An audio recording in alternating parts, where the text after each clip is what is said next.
Hello, everyone. Welcome back to the RationalInvestor.com's Daily Brief. Nope, not Daily Brief. It's Broiler Chickens. Actually, it kind of shows how programmed I am. Hey, your brain just sort of gets into a rhythm. I've made that mistake a few times. I gotta have the script in front of me.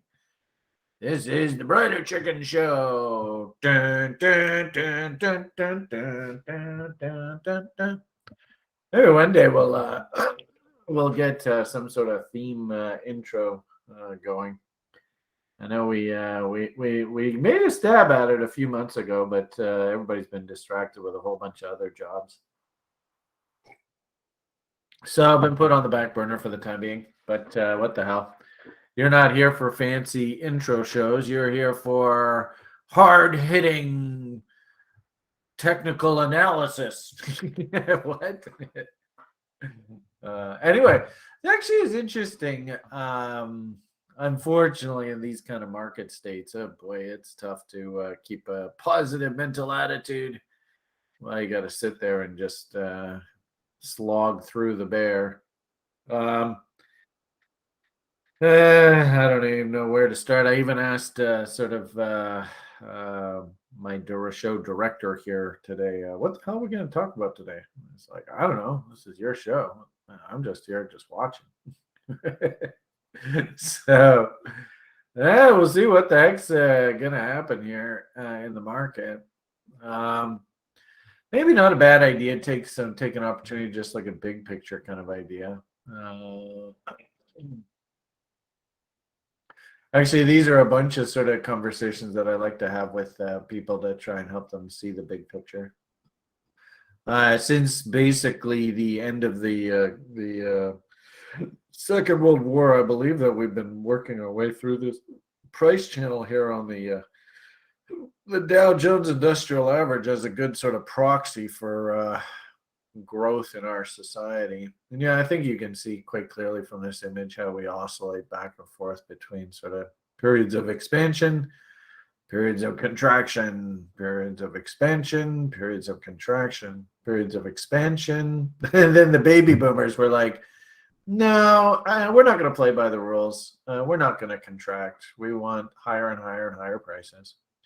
So they had to go and monkey around with the actual money supply to pull off this fugazi.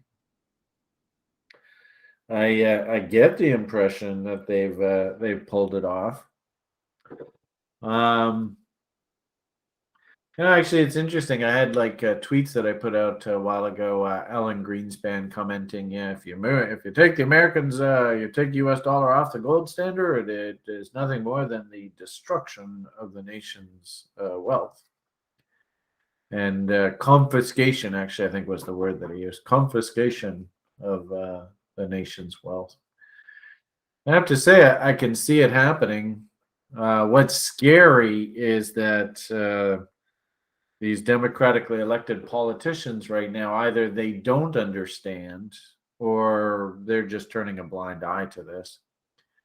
And what I see is sort of like happening in my country, for example, is that the politicians are actually stoking the fire. That I mean, I got rather upset because one politician in my country basically was like, well, there's nothing you can do about the fact that houses are just not affordable for the average Canadian. But the good thing is we got a whole bunch of new people coming in that are a hell of a lot richer than you old slackers. And they can't afford these inflated prices. So, sorry, you don't get a home if you were born and raised here, unless you play into the crazy, con job of of a game that the banksters are playing here. Or you already bought your house and you're like, holy Jesus, thank God I did that. And the value of the house is going zipping up. And what's really interesting is that this has sort of been a very convenient situation. As long as interest rates were heading lower, house prices could head higher. And it would be sort of a zero-sum game for like things like people trying to afford mortgages. But that's not the case now. Now interest rates are heading higher. So how do you continue this higher prices bubble environment in the face of every single day and every single month. It seems interest rates now have just been ticking higher and higher and higher, and they don't show any signs of abating here. What's really scary is the solution, which of course the politicians don't understand. And what really angers you is while the game's going on, the politicians are more than happy to keep giving themselves pay raises so that they don't feel the effects of inflation. It's just, okay, fine. Price of a loaf of bread is 50% higher. Well, I just got a 30% pay raise, so it makes no difference to me. I was quite disappointed to basically hear that all the politicians, especially the guys who are sort of in the Klaus camp, the Great Reset, which is nothing more than just monetizing the debt and destroying the middle class of your country, just absolutely decimating. In fact, we might even go back into this might accelerate the process of us going into that Dickinsonian type of world where, like Scrooge and debtors' prisons and all that kind of stuff. It wouldn't surprise me if that's sort of the end result of all this. And actually, it's interesting. I hear a lot of people saying, nowadays, oh my God, it's so it's so bad, and it can't possibly get any worse. Sorry, folks. I actually think that the pendulum swung violently in favor of workers' rights and of human rights and of sort of the it's good to be alive function, if you will, into that 2000 millennium event. And they even make comparisons all through my life because I've lived in the shadow of the baby boomers. But basically, the basic standard of living of a typical Western civilization citizen, it kind of peaked sort of around 1980 or so. And I've often joked with my students that I actually think that the worst thing that could possibly happen to all of our standard of livings was the end of the Soviet Union, the collapse of the Soviet Union, because in essence now all of the sort of freebies that the corporations were willing to give workers here because they didn't want them to, all revolt and turn commie and all that kind of stuff. Well, all that stuff's now being clawed back and taken away. And they call it downsizing and right sizing. In other words, fuck you, worker sizing. It's kind of a shame, but anyway, it is what it is. And if anything, I don't mind swearing now because now if Chris wants to use any of these little video clips, he just puts in the little and it's so cool listening to it on the videos. It just makes me laugh every time. And I love how people are like, oh, that's so cute. That's perfect. Brian swears like a sailor and we get away with it. And we actually score points. No, not really. Anyway, and I always see, the worst part about all of this is that every damn week it seems like I keep going down the same eventual sort of rabbit hole. And I don't mean to keep beating a dead horse like this, but gee whiz, it's just every single week it's the same conversation. That and I don't know, actually I did a study. I went to say I don't know when this ends. But I actually did a study here this morning, and I actually think we have a pretty good idea when this does end. And unfortunately, it ain't anytime soon, folks. But this is an interesting sine wave that I put on to measure sort of short-term interest rate push, especially if we look at something like the cartel's bank rate that they're paying on the short end. You can really see, sine wave up, this was a down move in interest rates. Sine wave down, that was an up move in interest rates. Sine wave down, that's your great financial crisis, right? And following the great financial crisis, even though we had a sine wave and there was a down move, there really wasn't much to it. Then we had the up wave, which is lower rates. Then we had the most recent push higher by the Fed. And of course, this is where Mr. Trump was like, God damn it, these rates are too high. So he was probably right, which is ironic, but we had to have the sickness to actually shock the Fed into taking those rates back down. You can see the sine wave has gone through its appropriate cycle, and now, unfortunately, this is our future. Blah, crap. So I even put out a tweet a few minutes ago, kind of going, and this is what I like to do for fun on Saturday, Sunday mornings, especially before these videos on Sundays, and then I'm gonna head out and hang out and spend the afternoon with Liam. So usually in the morning on Sundays, I do a whole bunch of sort of pieces. So anyway, this is the piece to that I just did there. If anything, really good illustration of this relationship, and the irony of it all is once we get sort of pretty far beyond the Jupiter Saturn cross reset, and we get beyond the sickness cycle, and we get beyond the war cycle and all that. These kind of ratios will go back in the back burner, and nobody will talk about them for like 10, 20 years. Right? You only talk about this stuff when you're going through the crisis. So anyway, here we are. Obviously, 2020 and the insanity all around the way that they totally juiced the system to I think part of the Great Reset kind of idea. You can see that when this relationship gets above 1.0, i.e. the rate that the government is going to guarantee, and in this case, it's really the cartel of the bankers now who are the government,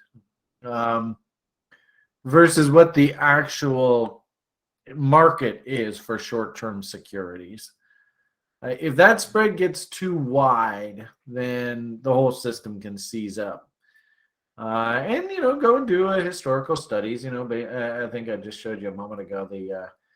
This was well above 1.0 during the Great Financial Crisis, so it works really well to tell you when we got problems.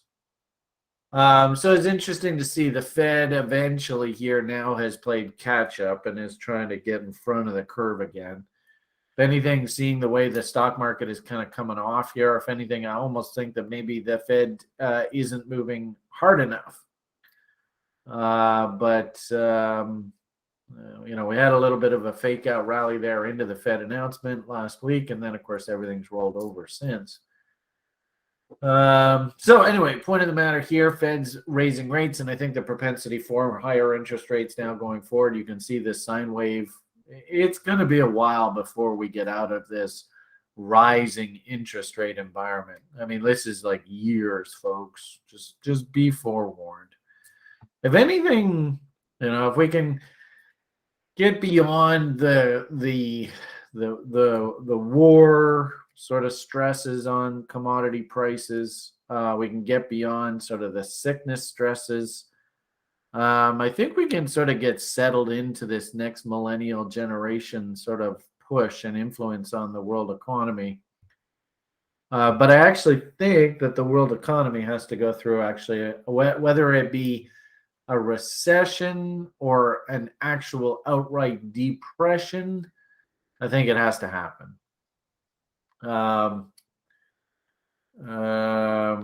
think we've been hearing the message out of the U.S. Federal Reserve is they're a little bit concerned about the rate of inflation, and more importantly, do people just start getting used to the fact that they're going to go to the grocery store and see the damn prices rising like every goddamn week? And also too, like I noticed, it's kind of irritating to see retailers. I got a little upset at something like a Microsoft for raising the prices of Microsoft Word. I mean, that's just a piece of software. The software hasn't changed one bit, and you can't even argue that it has supply chain issues. But what's happening here now is it's all pile-on effect. Hey, those guys are raising prices, then we get to raise prices too. And then you get this spiraling effect. Well, those guys raise prices, well, then we'll raise prices. And those guys, et cetera, and it just doesn't end. So if anything, everybody should be a little upset at Billy Gates there and call him up and say, what the hell's your problem, you stupid jerk? The last thing he needs is more money. But, Microsoft stocks got to hit earnings projections. What a joke. Oh, well. Anyway, so the point of the matter here is we had a bit of a short-term crisis. It looks like the Fed is trying to get in front of this curve, which is good. And if you want to sort of use this as a study to help you see whether we're in crisis, if this goes up above 1.0, then we got problems. And you can see the Fed, as soon as it went 1.0, the Fed sort of like, okay, we better get in front of this inflation thing, and they had to crank short-term interest rates up here in the short term. These are the deferred contracts, and you can see they're very much below 1.0. So we're not really in crisis. And if anything, now what ends up happening is as we go through this interest rate rising cycle, and I've showed you that image, if we actually look at the euro dollar market, you can kind of see the cycle working its way through. That's this image. This is basically our next 40 years of our society. So yeah, well, that's what your future is going to look like. It'd be fascinating just to close your eyes, open it. You could be a time traveler and see how this looks over time. But my hunch is that in essence, we're going through this current interest rate cycle, and it should sort of peak right around, you see that says October 23. So that's basically in about 1.5 years. And then we'll start the process of this thing, working its way back up here. But it's going to be a bit of a slog here, folks. Just I think, I'll have to just accept that. And the weird thing is that if we overlay the Fed sort of rising interest rate environment, sort of temperament, and what Bitcoin does, man, the cycles are very, very similar. So, while we're in a rising interest rate environment, it just means, venture capital is going to be just cooling their jets. So I have sort of suggested to people that, it's going to be a bit of a slog here, folks. I've talked to you guys a little bit about these 4-year cycles. And actually, it'd be interesting. I think I showed you over here. You can see down here, sort of your peak of low interest rates was 2000, really, I guess you could say there, 2014, 2015, right down here. You see the date there, 2014, 2015. And 2015 and 2016, 2017, 2018, all rising environment. Of course, 17, 18 is all in that. So actually, there's probably actually 2 waves in here. But you can see, we're heading down now here, well, I'm trying to say 2 or 3 things at the same time. Let's back up here. I like this cycle. I've liked this cycle since we've begun. No idea why. I don't know. It seems to resonate with me that this is a lot like the 13, 14, and then 14 being the bear. Cycle similar. So, I don't know if we can zoom in on this chart and actually see what 13, 14 rising interest rate environment looks like. Okay, so there's 2014, and actually we ended up, August. Because again, it doesn't look like it was a huge effect here. But I would definitely say the 17, there's the 17 bull, then there's the 18 bear, right? And then we actually ended up bottoming just in January, February there of 19. So I really like that thinking. So, I don't know what it's going to take for us to turn back up, but what we have to see is we have to see these rates actually start to trend back up. And then I think you can set the base for your next sort of rally expectations. The only problem here is if interest rates do go up quite a bit, then how is that actually going to affect people's ability to invest in things like Bitcoin? We'll see how that goes down the road. I really do think that the zero cost of money really helped a lot of venture capital, especially altcoin market, that kind of stuff. And now that the cost of money, that equation has turned, how does this affect this space longer term? It will be really interesting to see. Anyway, probably more conjecture than anything else. Interestingly enough, from a generational perspective, if the banksters pull this off, I don't see any reason why this won't play out, like previous generations. Um, where are we in this greed cycle? Believe it or not, by the time we get to the end of this greed cycle, which is about 2035 or so, um, we're gonna have everybody and their brother all rah bullish of stocks and whatever the latest growth story in crypto is. I mean, and what's fascinating is I don't know whether I can show you this just thinking this off the top of my head, but percentage of households assets in stock market. I'm not quite sure how you phrase this. But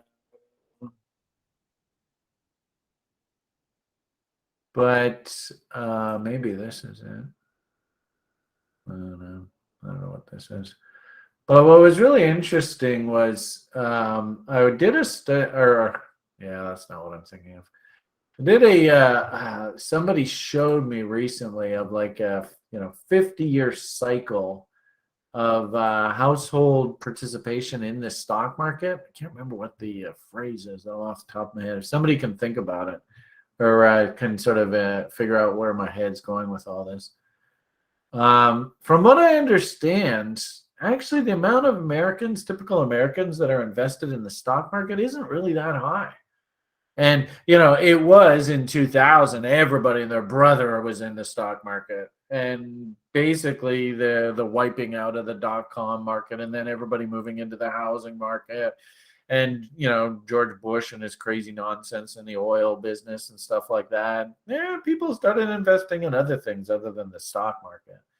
And I think if I understand correctly, stock market participation is actually pretty low. I should probably find that talking piece before I say something like that to you. So maybe for tomorrow's daily brief, I'll see if I can find that. And really, I think like the real economy, this is basically what it looks like. This is taking out the Fed's manipulation of the currency base. And this is what the economy looks like with the currency debasement, which is kind of sad. Because, the sad thing is about our life is that, stocks really aren't getting that much more expensive, but you see the prices are going up. What's going on here is this thing that you're measuring the stock's value is getting less and less and less valuable. And of course, throw on a loaf of bread, throw on a tank of gas for your car, throw on almost any cost of living, and they're all going up. Not because trip to the dentist is that much better than it was 5 years ago. It's because the thing that the dentist wants to get paid in is losing its value. AKA inflation. How did this start? Well, turns out the banks lent a whole bunch of money that they should have never lent, but they did it. Why did they do it? Because banks are motivated to do business based on profit. And if they don't lend any money, there's no profit. If they lend a lot of money, there's a lot of profit. Well, what happened? Shouldn't you maybe judge whether the person should be lent money to? How the hell with that? We got this thing called Fannie Mae and Freddie Mac. They'll foot the bill if the people don't honor their debt obligations. And it builds and builds and builds. And remember, Janet Yellen, it's fantastic to listen to her.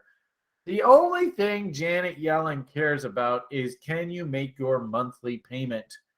She doesn't care whether you're actually ever going to pay the debt off or not. If anything, she doesn't want you to pay the debt off. Why? Because they make more money if you roll your debt over into a new mortgage than if you pay it off. If you pay the debt off, that's the end of the income stream for them.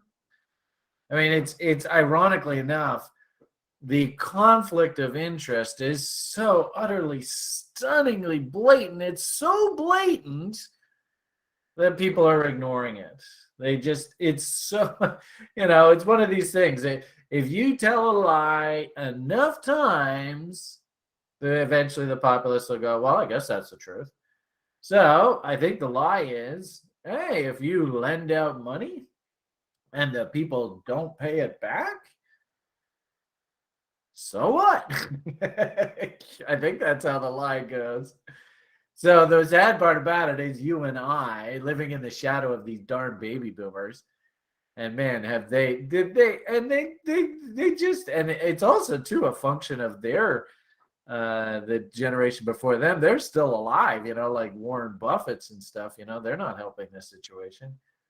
But they've all literally just kicked the can down the road forever, just keep kicking the can. And now the rubber's meeting the road. And I thought a really, really great analogy of this. I couldn't believe it when I heard it the other day. I used to live down in the Caribbean, and I used to live on a sailboat. And the guy who owned the sailboat, he used to be in the Navy, and he used to say he in the Navy, all the sailors got all the smokes that they wanted at cost. And so I was like, oh, that's interesting. What was the cost? 8 cents for a pack of cigarettes. 8 cents. That's cost.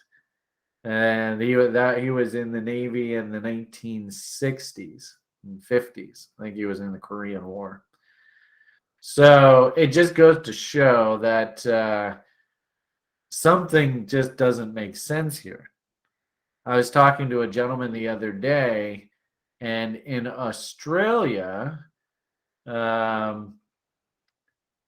he had to pay 40 Australian dollars for a pack of cigarettes. What? $40 for one pack of cigarettes? This is insanity. Is it that the tobacco is so much better? Australian cigarettes, they're the champagne of cigarettes. I couldn't believe that when I heard that the other day. And frankly speaking, it got so bad here in my country, Canada. I actually forced myself to stop smoking. So I haven't bought a pack of cigarettes here in Canada, but I would not be surprised if they're like $20, $30 a pack. It's just blatantly, like Mr. Greenspan said, this is a confiscation of a nation's wealth, what's going on. And the banksters just got away with it so beautifully. Nobody is saying anything. Stunning. It's actually quite remarkable how beautifully they've pulled this off, because I don't hear a single person going, all of these problems started in 2008 when we bailed out all these banks and not a single one of them got held on the line. And then we did this, they mysteriously came up with this concept, quantitative easing, which is nothing more than all those bad bonds. They should have basically sent Goldman Sachs, JP Morgan, Merrill Lynch, the whole damn system, to be perfectly honest with you, corrupt as hell, quote unquote, too big to fail. No, they're not. They own the politicians that basically are running the show.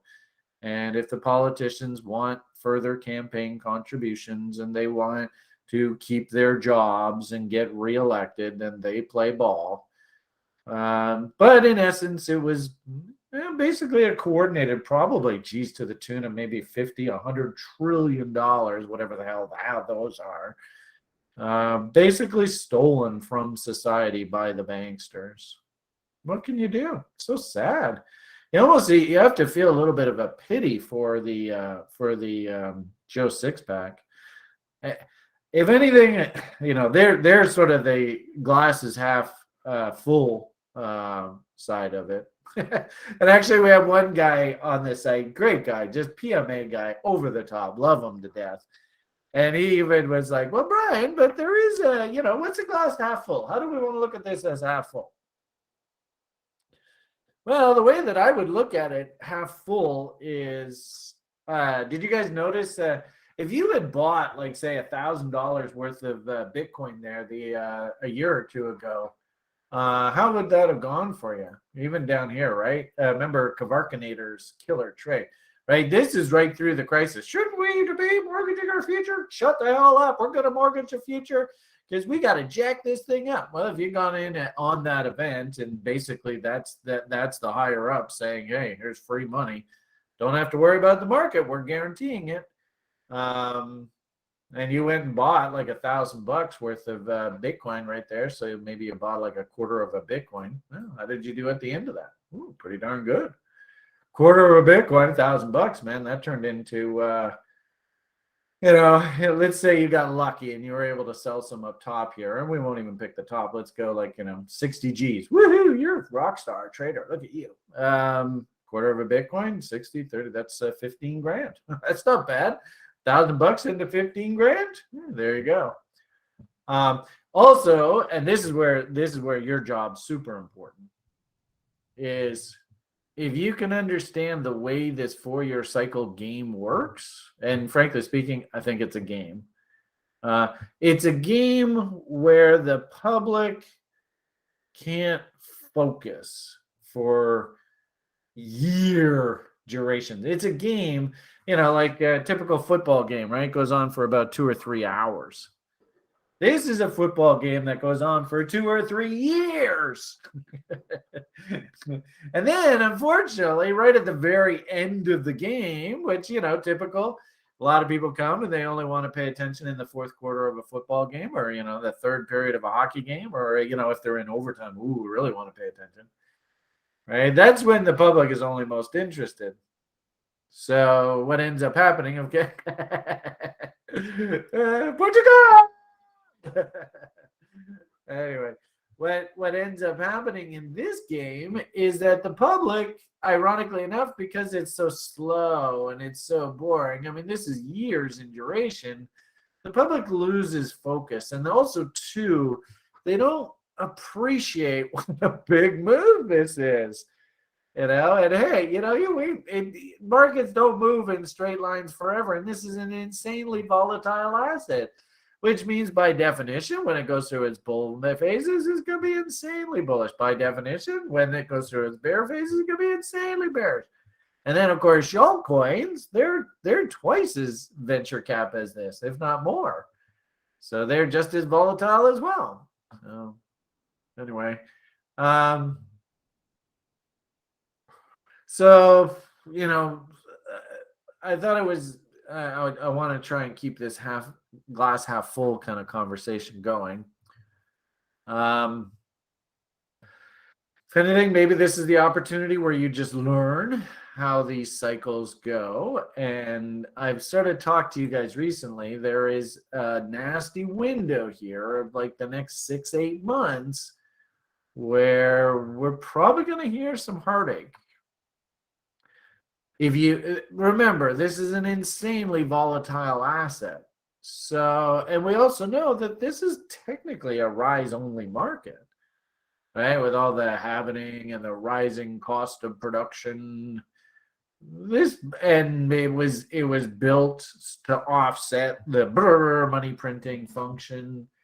So by the time this thing cleans itself up and gets back down into cost of production area, and technically it's acceptable, and I think I even put a tweet out like the 5 reasons we would expect Bitcoin price to come off here. God, who knows where the hell that is. This is a while ago. Then, of course, everybody, they get all upset at me when I put out these kind of tweets. Everybody wants to hear the bullish tweet. Nobody wants to hear the bearish tweet. I think actually Josh even retweeted it. He was so impressed. Thinking a little bit bigger picture. So, bottom of value. Everybody and their brother, and I remember through this, even this period right here, man, people thought this was a pretty good price for Bitcoins. And I remember we had Collins, we did fun little cartoons against the 20,000 high, where's 61.8 and all that kind of fun stuff. Then, of course, price goes absolutely nuts out here. New price location. There aren't really any orders out here. So what ends up happening, the damn market goes straight up. So I wouldn't be surprised just like this. We're probably going to go through the same thing, back and forth, back and forth, back and forth. So what ultimately ends up happening is that the profile starts to look really filled in all here. And, we look at this just even a few years ago and went 50,000. Oh my God, 50,000. What happens if it costs a fucking $1,000 to buy a loaf of bread? 50,000 for Bitcoin's nothing. This damn thing will be in the millions. So again, it's not really a function of how Bitcoin's so wonderful. Why did Bitcoin do this? Well, it's because the silly fiat system, they're printing money like a drunken sailor, right? In fact, actually, you want to know, I got to say, kind of handed to this George Gammon guy. He's stuck to his guns, like there's a number of, and I think it's because he's relatively comfortable and he's not stressed about his income and stuff. Because there's a couple of these guys that have sort of come storming on the scene here over the past few years. And they've exhausted themselves just as quickly. But I have to say, I was pretty impressed with this summary. I mean, we all, Peter Schiff, I mean, take him for it, leave him. What I'm actually finding, and it's very curious nowadays, is a lot of it, and actually, who used to talk about this, he used to write about this, was Asimov. He used to always talk about this in his foundation books, how this is a dangerous trap that a lot of people fall into in our society, is they actually start looking at other people's research, and then they base their research off of other people's research. And I don't like that. I would prefer do your own research. Why did you come up with this stuff, right? And, and own it. So anyway, there's the latest flash in the pan guy on YouTube. I think it sounds like he's South African or maybe Australian. And I think he's got the market pretty well taped. But one of his recent videos, he just literally just barked out word for word Ray Dalio's recent research piece. And if anything, I like Mr. Dalio. I think he's very smart, very intelligent, obviously very wealthy. I do not buy into people are going to be using Winnie the Pooh money as your hegemony. I just don't buy into it. I don't think the free market system can handle a totalitarian dictatorship where they can just fudge the numbers anytime they feel like it. And you see what's happened with the Chinese real estate market. I would actually say China right now, the bubble has popped. And so it was great while interest rates were falling. And of course, we all know that was a function of the Jupiter-Saturn cross. And, JP Morgan, millionaires don't respect astrology, billionaires do. I get the impression that they basically ramped that whole crazy real estate bubble, AKA you see what's happening in the Canadian real estate market, because of course we're a fantastic end location for a lot of that hot laundered money out of China. Now that Chinese real estate bubble has burst, I would be, literally the Canadian real estate market, I think it's a ticking time bomb. Anyway, I don't necessarily agree with Mr. Dalio's interpretation of our future, and I also don't think that these cycles are similar. I think this is a dangerous time for the global economy. But ironically enough, actually, the United States of America, I think, is actually situated pretty well. But anyway, it was interesting listening to George, because I think George is now kind of getting it in that it's not so much, when I talk about the US dollar index, this thing, and I talk about being a US dollar bull for like the next 15 years. It's not so much that I'm rah USA. These are fiat currencies, and this is actually a basket of all of the fiat currencies. So what I'm really saying here is I'm very bearish of the fiat currency system. I think people are going to run out of the euro, run out of the Australian dollar, run out of the Canadian dollar, run out of South African rand, ironically enough, run out of the ruble. I think they had a little bit of a run on the ruble of late. So I'm not going to comment on the ruble here. That's just a funny situation altogether, and it just goes to show. I get the impression, actually, Mr. Putin is trying to break this world hegemony kind of model. But that's another conversation for another day. The point I'm making here is that if I am a US dollar bull, what I'm really saying here is the US's poop stinks the least. It's not really like USA's poop smells good. It's just, man, have you seen what the guy in charge of my country is doing? And have you seen, I mean, the worst part about this, at least Mr. Powell, all you Americans, you should actually look at Mr. Powell and say, okay, this guy's got some balls. At least he's doing the right thing. In my country, the response to these runaway prices is, oh, well, we just need to build more houses, which is this girl here. She doesn't even understand the context of the bigger financial picture and what's going on. You can build more houses, but how long is it going to take for a government-driven plan to actually build more houses, to go from start to finish? Usually those are like 5-10 year projects at best. So what worries me is that in a weird sort of way, they're piecemeal solutions, but in essence, they are propagating this whole Klaus model. And in a weird sort of way, you almost feel like your country is like literally being taken away from you with this hyperinflation. And what kills me is that how many Joe six-pack Canadians? I mean, not everybody in Canada's got a six-figure income. Who the hell can actually afford a $2 million house? And the $2 million house is a piece of garbage. It's got like single pane windows. You want double pane windows? That's going to cost you another $1 million, buddy. So it's like the politicians have completely lost touch with the people. And frankly speaking, I don't mean to be rude, but this lady has no business being the finance minister of a G7 country.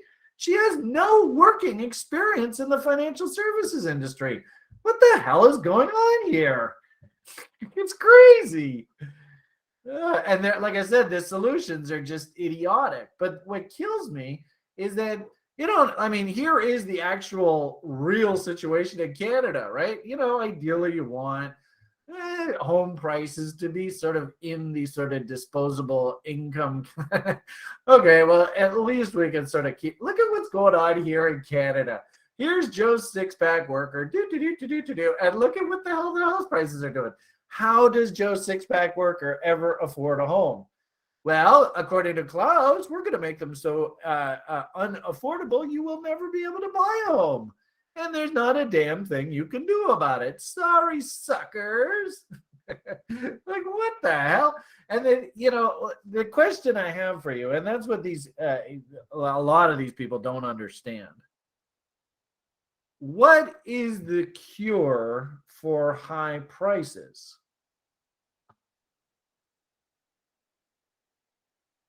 Well, just even those high prices. Doesn't have to be higher prices. It's just high prices. If you are Joe Syrian and you have and frankly speaking, I don't know how. It's like they're like, oh yeah, everybody wants to come to Canada. Is everybody coming to Canada? Are they all like six-figure incomes? Are you actually going to be able to afford a home with this kind of relationship? Working at fucking Tim Hortons? Pumping gas? And what's worse now is what I'm hearing, and this is probably the sort of next wave of Klaus's plan, is they're actually going to start sending out stimmy checks to offset these rising commodity prices, which is just going to make the situation worse. That in essence is feeding the inflation spiral, right? Well, we're gonna print more money and send it out to solve the high prices problem. So what ends up happening? industry just raises their prices a little bit more. Then the government says, okay, well, we were sending out $1,000 stimmy checks to offset the rising prices. The prices keep going up for some mysterious reason. So now we're going to up it to $2,000. All right. And then the prices go up again, then $3,000. And if anything, like I said, somebody has to step in and go, no, this is not the way you solve the problem. The way you solve the problem is you have to break the back of the economy. And that might mean you have to break the back of these governments. And that scares me as a Canadian citizen. Because Mr. Powell, you go and watch Jerome through the 2020 period. And God, I saw him in a live conference the other day. Man, has he lost a lot of weight. But you go back and you watch a Jerome Powell interview from back in 2020 when the poop first hit the fan, through this period here on the U.S. dollar, and then in the stock market. See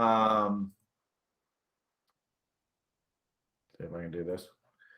Where's 2020, right? All this. And there's a guy that was in the Senate who is a representative from like Guam, which is technically a U.S. protectorate. And then there was people from Puerto Rico who were on the call, technically a U.S. protectorate. And they were saying, Mr. Powell, the good people of Guam, the good people of Puerto Rico are dying 1,000 deaths here. Can we get any help from you? No. Just as simple as that. So the question I have for you is, if the good people of Guam, the good people of Puerto Rico can't get a break from Jerome Powell, what do you think the odds are the people in Canada are going to catch a break from Jerome Powell? Uh-oh. I mean, you know what? We always say there's a perfect analogy, and it just sucks horse cocks because it's just the way that it is. Want to know which way the market's going to go? Just follow the Canadian banks, because they're much more liquid. They're much more powerful. They don't have the regional constraints the way the American banks do. And everybody should look at this chart. This is an image of a Canadian bank, and we all should know what we should think if the market's smiling at us. So clearly the Canadian banks are getting ready for trouble. So, I mean, oh man, what a mess. But I want to keep the PMA. So what do I say? I tell you, I mean, I'm a US dollar bull, and I love the idea of being invested in the US. Technically TRI's partnership, its primary one is an American partnership. And we do denominate all of our business in US dollars. So, and ironically enough, don't you guys find it kind of funny? How is the euro stable coin business going? How's the demand for Russian ruble stable coins? Anybody bought a Russian ruble stable coin lately? Why do you guys all want US dollar stable coins? There must be a reason for that, isn't there? When was the last time you heard of a Canadian dollar stable coin? How about just I mean, like I said, Australia, where are the Australian stable coins? So if anything, in Canada we'll call it the Castro coin. Yeah, no doubt, eh? And he'll just steal it from all your wallets. As soon as he needs some money, thank you very much. Gone. Doink. Yeah, don't give any to wait, you better not even allowed to use that word. I bet you that triggers some sort of Big Brother thing. So I'm not even going to say that word. Anyway, so I get the feeling that we're going to go through a period here. And you know what's so bizarre is, how do you say this? Problem is, you can't even get the damn charts. On TradingView. They don't even go. Oh, maybe they do now. You know what? Maybe I'm staying corrected. Let's see what we got here. Because I think TradingView actually Maybe it's like its trading view chart. Let's see. The funny thing is we've been through all of this before. Jesus Christ, look at that damn W. Everybody looking at this on YouTube, this is actually everything that I'm supposed to be teaching you guys. Just wait for a trend line break, something along those lines. 1, 2, 3, 4. Looks like that was pretty respectable. And then first WC on the other side of trend line. Woohoo! If it's one thing I can teach you, it's that. But what I wanted to show you was, oh yeah, okay, it was. So what do you think actually caused this? I mean, what the hell, man? That's a hell of a rally, eh?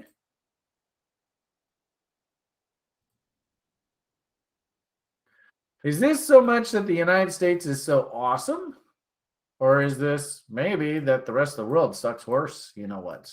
Look at that. That's a hell of a push.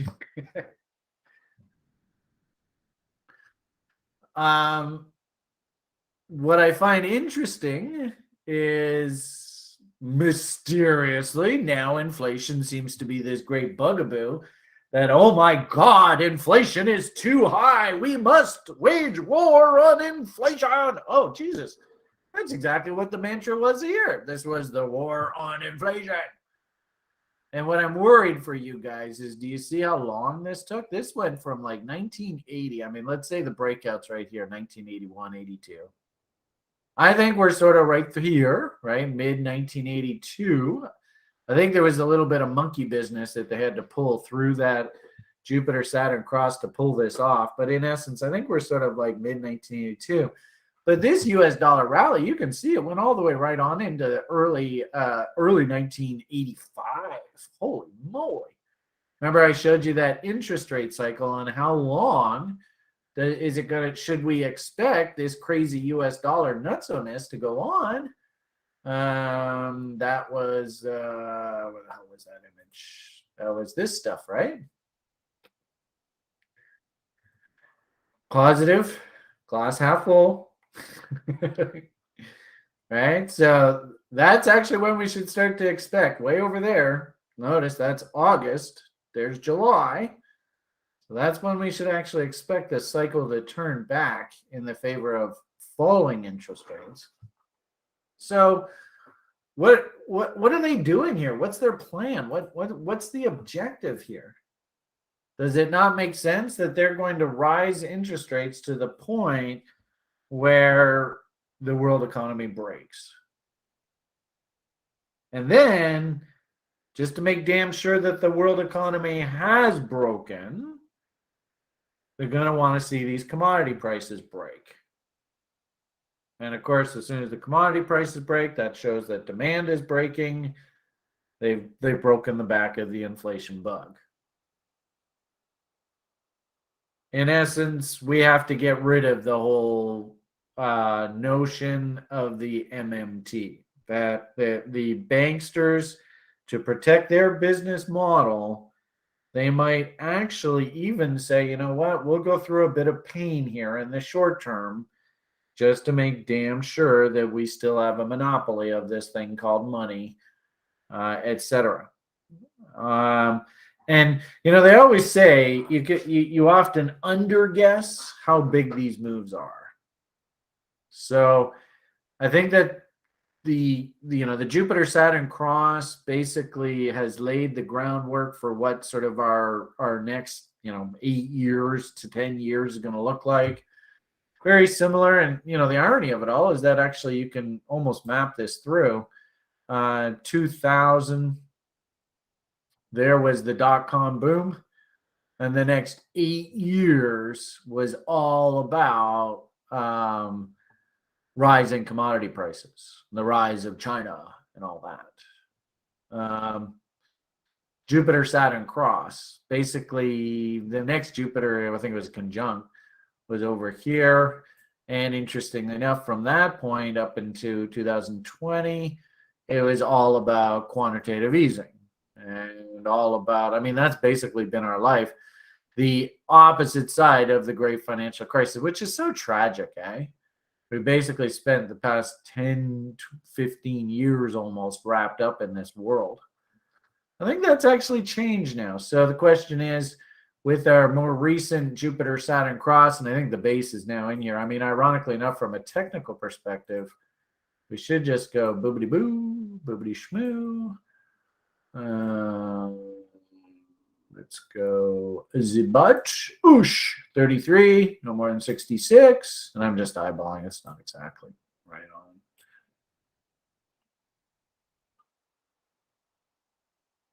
To there. One low, beautiful double bottom. I don't really have the balls to step in and call that 2 low, 3 low. But that was one hell of a signal there. And then we go bot trade. And there's where the bot level there. The only problem with this is we're running up 2 moose stop to scratch. So that means that if we do back off here, you got to hop off of whatever trade. You got to wait for a new bottom to form. But that's pretty darn bullish looking chart. And again, this is I actually really like the analysis. I think George is now finally getting it that, this US dollar is the world hegemony currency. These guys play for keeps, people. This is not bullshit. This is serious stuff. There's, billions, if not trillions of dollars. But he took the time. He laid out 3 different videos that actually kind of shows what, number one, what the Fed's sort of plan here is in the short term. They got to get in front of this inflation bugaboo. But also, too, I think that this is very, very detrimental to the world economy. The world economy is going to take a major punch in the nose. But that's exactly what's supposed to happen. And I remember through the early 1980s, I remember in the late 1970s, international communism was at its peak. 1980 was the Moscow Olympics. The Americans boycotted it. They were the it. And I remember my next door neighbor, when we lived in Ottawa, drove a Lada. And he was all proud of his Lada. Russia, communism, socialist movement, it was it. Of course, gold market was doing what it was doing. Nobody had any confidence in the U.S. And then all of a sudden, mysteriously, out of nowhere, here comes Volcker, and he just cranks interest rates up and just drives the whole world economy into the tank. Then you might even argue basically bankrupted the Soviet Union. So, because you see that this U.S. dollar, it basically went up right into 85 or so? What we say, 85? Well, the Soviet Union, when did it collapse? I think it officially collapsed right in here. Right? So it was almost like they ran the dollar up, double-digit interest rates, just absolutely insanely expensive money to do nothing more than just simply bankrupt the Soviet Union, which they did, and, Soviet Union's history. So is Vladdy maybe front-running this a little bit? He sees what's going on, and he wants to try and stop this, but while he still can? I don't think he has any choice. But it is interesting, sort of like, long-term gambits. It might be, he sees this because technically, the worst part about Russia is they don't reinvest. So what ends up happening is their stuff just decays, and they don't reinvest in, the oil patch and stuff like that. And, their military hardware. I was watching a guy the other day. He was picking apart the Russian units, like the treads on their tires. You can see the tires have just been sitting there, and they haven't been serviced on a lot of these big sort of, armored vehicles and stuff like that. And it's just small little tells like that say that, they're just not reinvesting. In fact, the oligarchs, they'd much rather go and buy their, $100 million yacht than reinvest in oil pipelines and stuff. So anyway, point of the matter is that,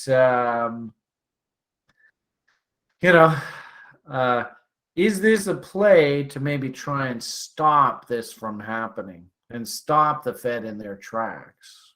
And I don't know. I mean, looking at the market, usually the market, it only ramps up the US dollar like this actually when it's sort of like it's really fearful. And what this really is, I think more importantly, of course, and it just makes sense, is this is a commentary on the euro, right? And the euro, the whole idea, Germany now, of course, its profitability is going to go right out the window if Russia cuts off their oil supplies, and they have to be importing the oil from the States. I heard a couple of people say, you could solve the problem really quickly.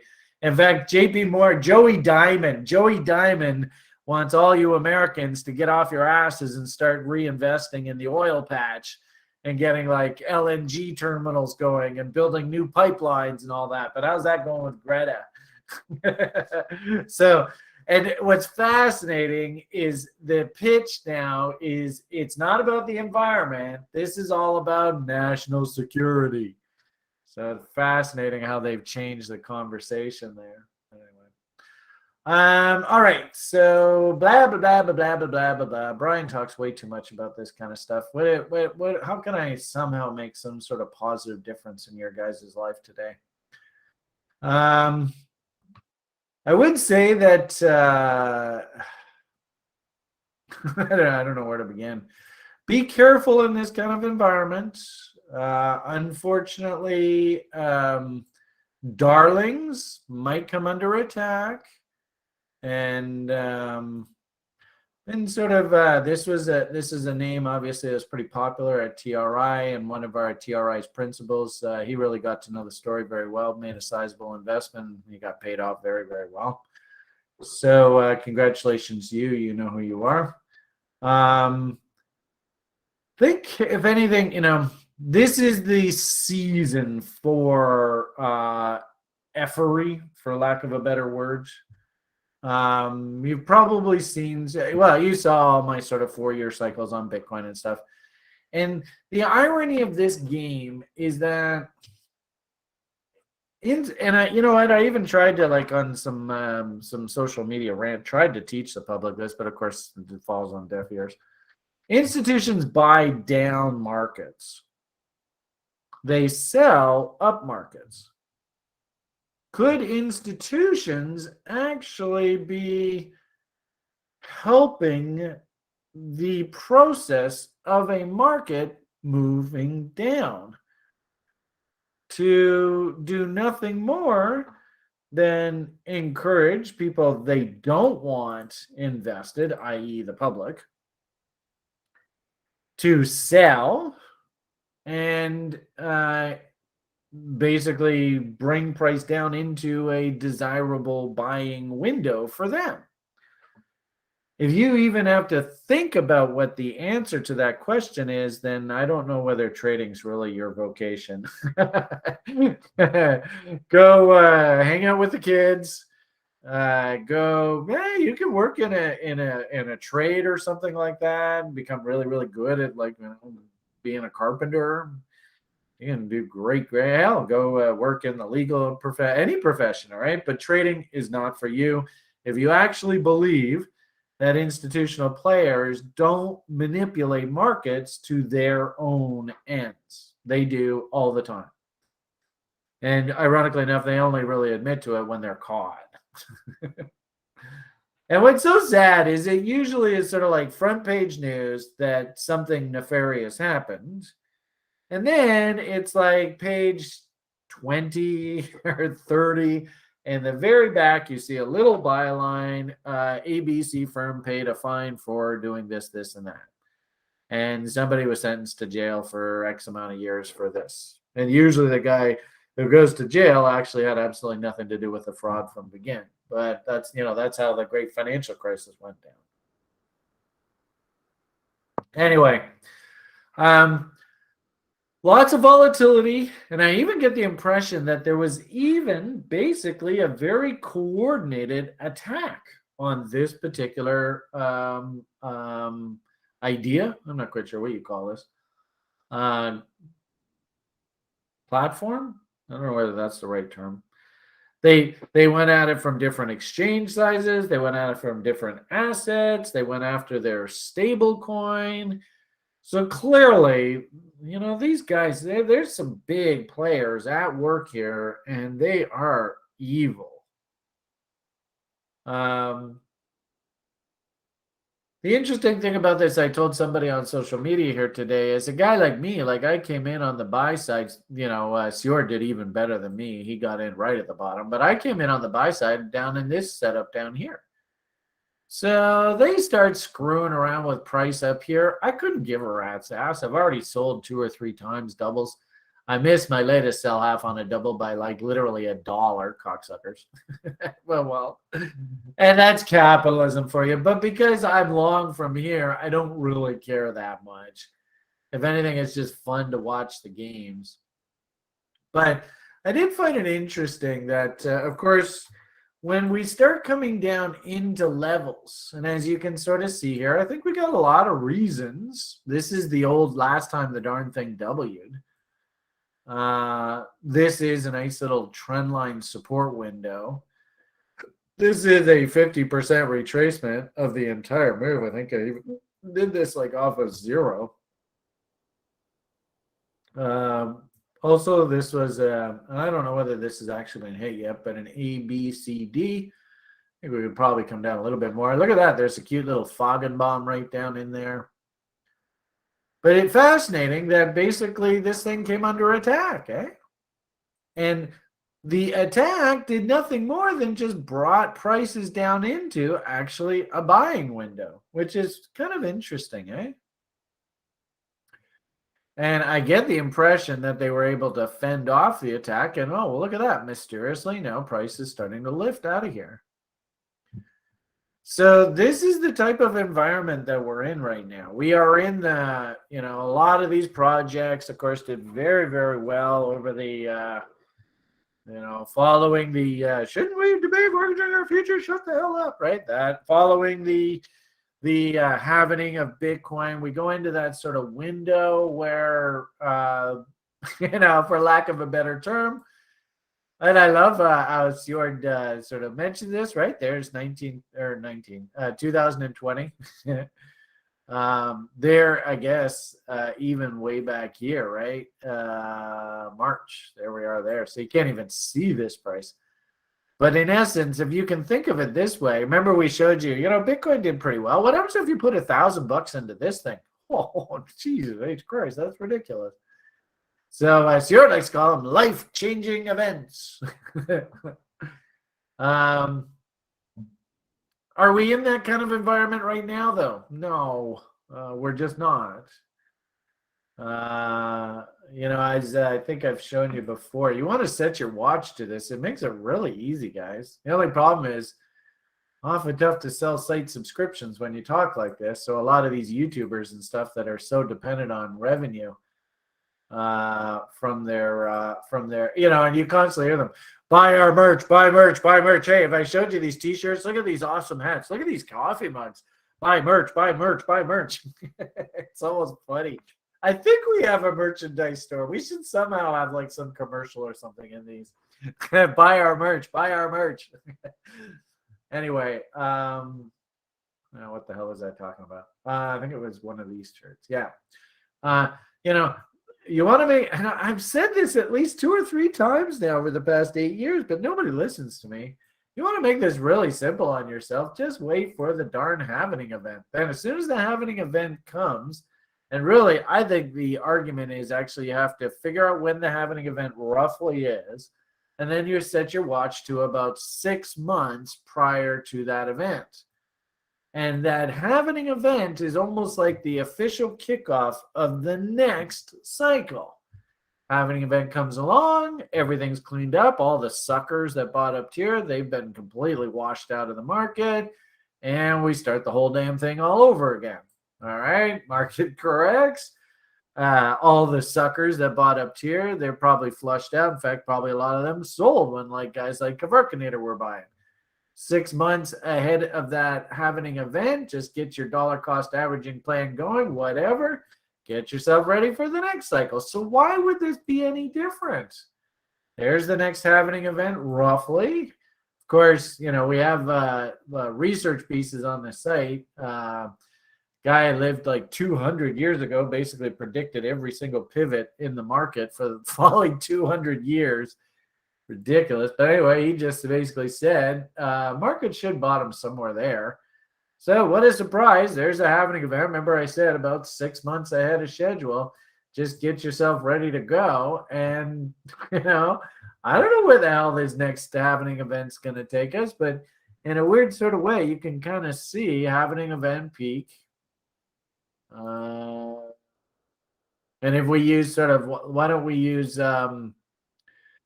Simon Dixon's kind of, let's use the 80% of the previous move's correction.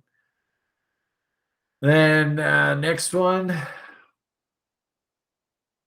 happening event and peak. So, here, you can't even see it, but that was basically about an 80% correction. 80% correction. So if we use the same logic, there's 78.6. What do we got here? We got, what's that say? 2100, 1600. Coincidence? Maybe not. So let's go conservatively. Let's go 1500. What the hell? Where the hell does that take us? Oh, there you go. Somebody's beeping me. Where the hell is this? Holy moly. All right, so there's 1500. There you go. So, and actually that would make sense to me. I remember, guys like Novogratz, he is saying, man, 300,000 Bitcoin, no problem. So I that makes a lot of sense. And the interesting thing is all the Glassnode guys and all those kind of people, I think they'll be vindicated on something like this. But really, this isn't rocket science. That's the craziest part about this, is that it's just while we're in this part of the cycle, this isn't the time to be overly aggressive, right? The worst part about this is, there's a whole bunch of the public that are trapped up here, right? Guys who are like, technical analysis doesn't matter, just buy it, you'll get rich. I need another gold watch for my collection of 50 gold watches that sit there and do absolutely nothing. And they equate to about 20 families' annual incomes. But hey, I like my gold watches. So get in there and buy my merch, hit the whole damn thing. Use my referral code. You guys know how this shit goes. Try some this. So anyway, if anything, I'll be honest with you, I'm a little disappointed that we've dumped as hard as we have here. Because I think I showed you like that 4-year cycle. I was actually thinking that there was going to be a nice little rally. Usually we top out into my birthday and then it's down. But if we're going to just totally puke out here, maybe my birthday actually becomes some sort of bottoming event. Wouldn't that be hilarious? Imagine that. And you want something actually, I do like, though, I'm actually seeing a few sort of pieces of evidence that are lining up that, no, my birthday is not going to mark a bottom. But the first one was I put a tweet out with regard to that Luna. If you look at the last cycle and then look at this cycle, you overlay the two. There is some overlap. Yeah, here. So if we take this bottom, beautiful top, and then of course rolling top, and then correction, and then finally there's your breakout. So if you want to buy Luna, you have to wait for this event way over here. And notice, right, that's like March, April, and the buy signal didn't come in until like the end of July. Remember, I've told you guys repeatedly. Let's see if any of you can answer. What weekend is it that we want to look for that usually sort of marks the end of that sell in May and walk away window? There's a very specific time frame, and my mouse is right on the damn date. If you can't figure this out, then again, you probably ought to go back to being a lawyer or a doctor or whatever, because being a trader is not your thing. Anyone? No, Labor Day. Labor Day, that's over here. Labor gets screwed. Hey, Chase, buy my up market. No, right here. And you can even see the W. Thank you, Chris. Spoken like a good American. Although, Cole, are you American? Thank you. Are you an American? You're an American. Actually, some German called me an American when I went over to Europe, and I said, yeah. but I'm actually from Canada. I am, yes, technically an American, but I'm not from the USA. That really stumped them. They couldn't figure that one out. Okay, so point of the matter here is end of July, or end of June, beginning of July. July 4th weekend. Write it down. I mean, it's, if you've never heard this before, write it down. So if we do a similar correction, I noticed, peak, peak, trough, peak, peak. Oh, isn't that interesting? Seems to line up pretty well. Look how the run up into this peak, look how that lines up really well as well. Yeah. It's almost like history repeats itself here. This is bizarre. So we M'd out here and had to come down. What's interesting about this is it sure looks like a head and shoulders top here, right? Shoulder, head, shoulder, neckline. This is off of a clothesline basis. Because if you look actually at like a candle chart, this head and shoulders looks very wonky. It doesn't look right. In fact, it's got kind of a tilted angle to it. But one thing that jumped out at me about this is if I draw that head and shoulders objective, which is nothing more than a distance from the neckline up to the head projected off of the neckline, which is pretty normal, TA 101. You notice that it dumps right down into our reload zone. And also, too, and this is what really jumped out at me, is notice that's not an M top. This was an M top. Pretty nasty. Like that actually is pretty darn thick top up there. This, however, was higher highs. And this, I guess, is the Bitcoin chart looks like this. So if this is the case, and we come down and we tag this bottom line that third time, 1, 2, 3, and you get any kind of buy signal out of this down here, it's telling you it wants to head up and tag this trend line from the other side up here. It's called a megaphone pattern. It's like, wow. So I guess what I'm worried about is just, this thing's come an awful long way in a very short period of time. I get the impression that there are a lot of sort of, life-changing events. The problem is, a lot of public bought up here. How did you get the price of this thing up here? Well, people had to buy it.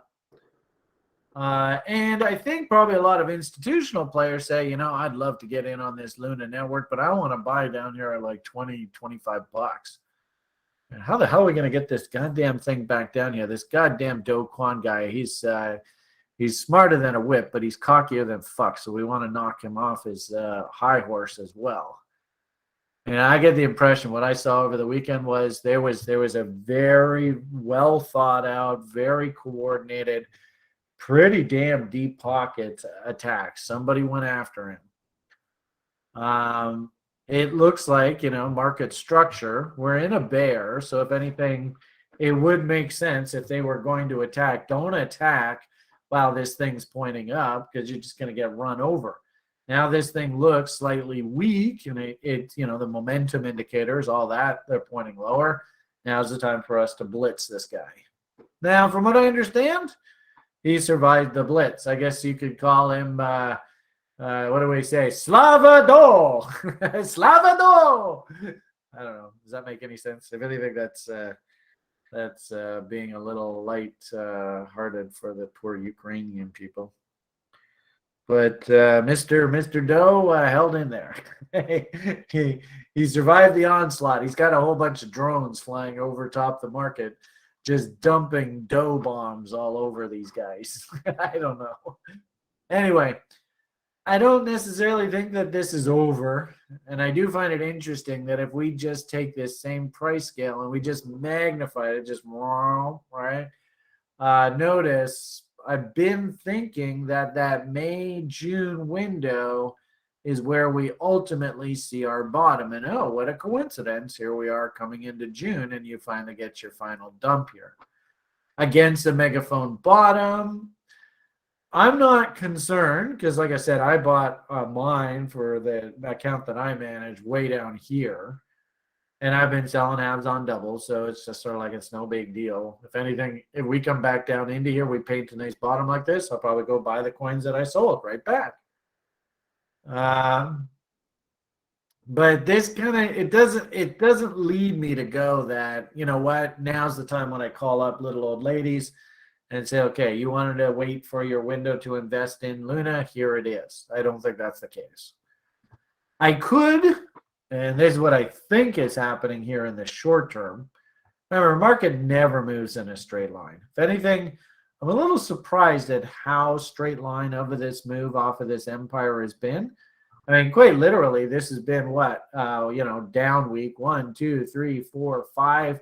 What's that? About a month and a half of just solid down day after day after day, just breaking the kids' hearts with just sort of funny little relief rallies that come out of nowhere into Fed meetings, and then literally the next day, the whole damn rally's taken right back. Boosh. So I do like the idea that we're coming into some sort of shelf here. And I don't think we're going to punch through this because, at some point, market's going to run out of sellers here. Usually my rule is that if markets come down into trend lines, for this to actually be a sell, we actually want to see the market break the trend line, then come up and actually put in market structure below the trend line and then break. And that is a new sell signal.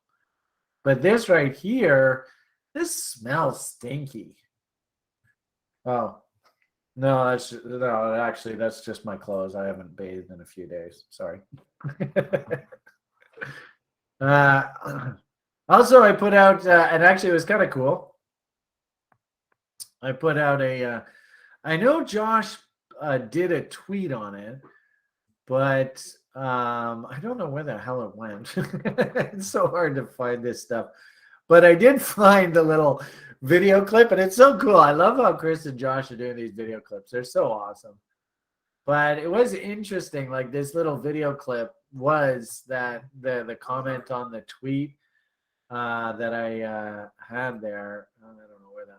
Whoa, that's weird. Is that today? Oh no, this is. It's like, whoa, holy deja vu. That's a video right now. Where's the one that I did the other day? Oh yeah, I guess this was it here.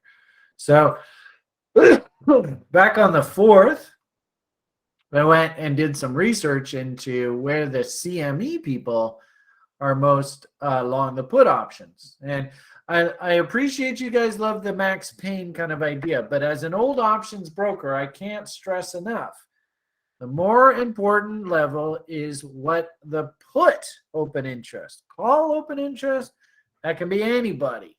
And actually quite often, they're often what we call covered calls, and they're actually done by retails. Puts, almost all institutional. But anyway, so the point is, did the research, came up with the level that Wall Street is pretty darn heavy, right around 330,000. And also interesting too, I like to follow the futures markets pretty closely. Being an old futures broker that I am, and lots of reasons to look for an exploration around this 32,000 on these futures. But I wouldn't even be surprised if there's a nice little dump, and there is that CME heaviest put open interest, 30,500. So I get the feeling, like I said, they've been pushing this market down, down, down, down. At some point, they're going to run out of ammunition.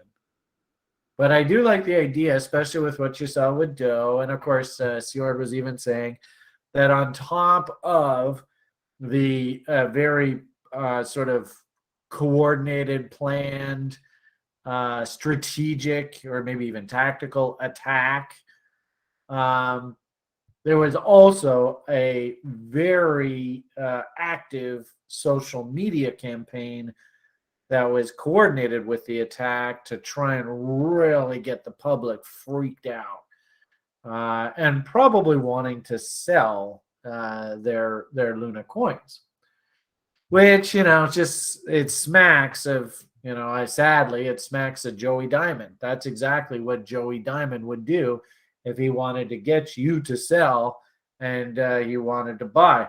And, the irony of it all, Joey Diamond and all of those cronies, I mean, it's staggering if you go through all of the cases of fraud, like actual cases and settlements of outright fraud. And that guy has the nerve to go out on, Mom and Pop. I think it was like Oprah Winfrey or something like that, and openly say Bitcoin is a fraud, right? Just super, super proactive. I still remember the day he did it. Why? Well, probably because he wants the public to sell and he wants to buy. So anyway, here nor there. The point I would just say is it feels as though maybe we're getting a little bit overdone here on the bearishness in the short term. Sadly, usually what I've found my career in this space, and, I suppose you can make the argument too, what does this kind of pattern look like? I mean, if this really is a top, what does that sort of look like? And quite often, these tops actually end up looking like this, if that makes any sense. What does that sort of look like? Can you see that? Oh, we got this cute little one inside here. I'm just going to eyeball it, not really specific. Then what I often find happens is actually markets will make a bigger head and shoulders, and inside the head of the bigger head and shoulders is a cute little head and shoulders. I see this all the time in trading. So does it not make sense? They're going to bring it down against old market structure bottom. Wyckoff check, Benkoff check, right? Anybody who watches our Wednesday show. 50% retracement of the primary move. That's good old Gann 101. We also had a fib extension window. I like to call this, is what I teach my students, the parking garage, right in there. Boom, one parking garage coming up. Let's try that again. Yeah, that's green. Can't even see with all the colors. We also have some Foggenbaum levels, just in case you are a Foggenbaum fan, and chaos. And I thought it was interesting. Mr. Kwan himself put out a tweet saying, I love chaos. And I was like, actually, this isn't chaotic. Ironically enough, actually, this is extremely orderly. But hopefully you can see how this is, you can see the bear A, B, C, D. So I put out a tweet earlier saying that really you should have expected this. If you didn't expect this, again, go back to being a lawyer, go back to being an accountant. You're not a trader. You got no business risking money in the market. Also, too, this is a really good piece if you really want to learn how to trade.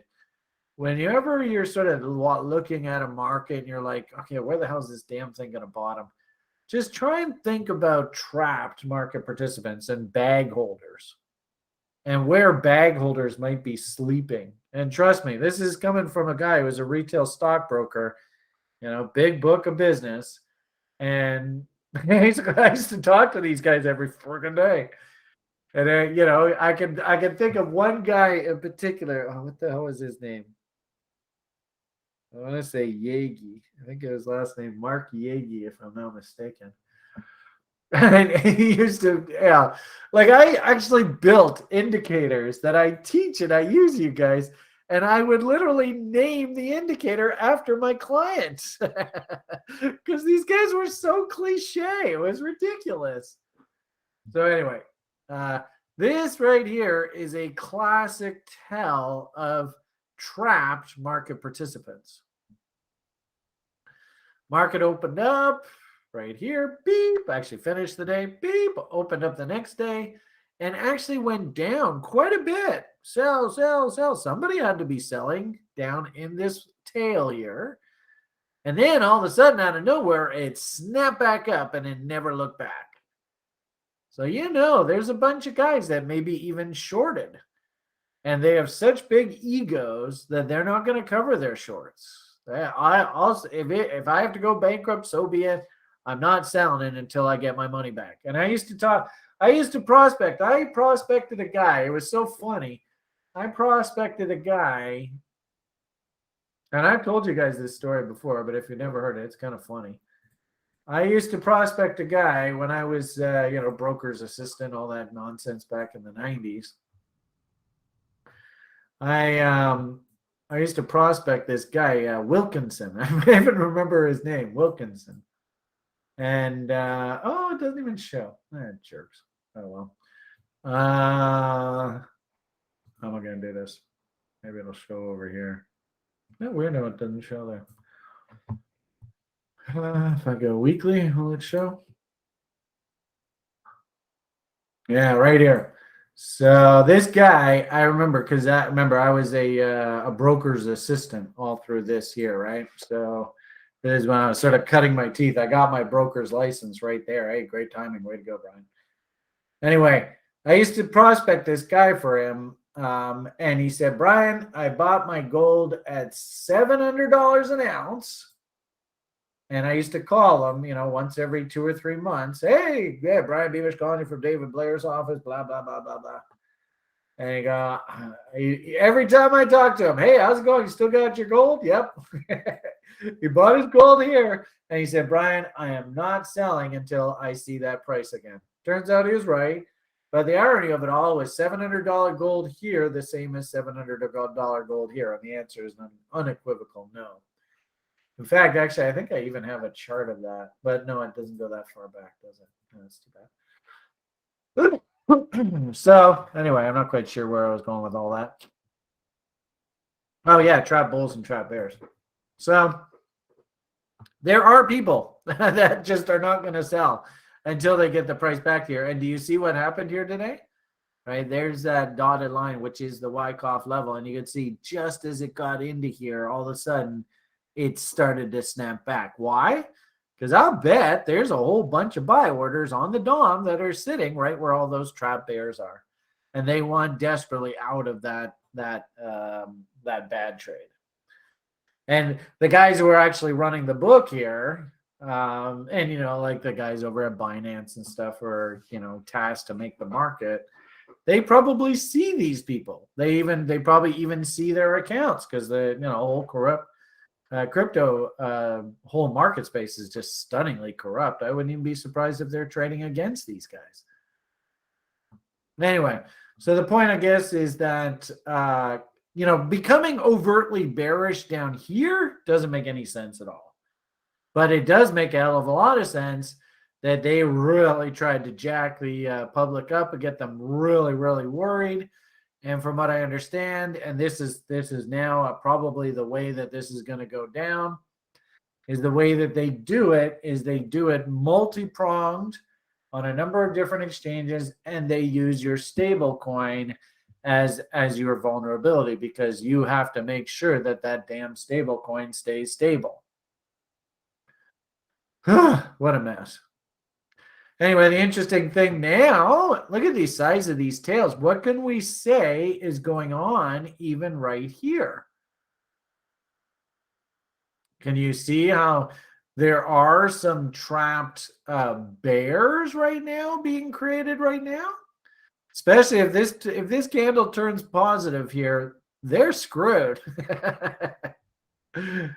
Now, I don't think, one bar, as you can see, last bar, hey, there's a tail there. Why didn't it hold there? One bar is not enough to actually call a bottom, but that is looking very hammery-ish. And we have come down an awful long way.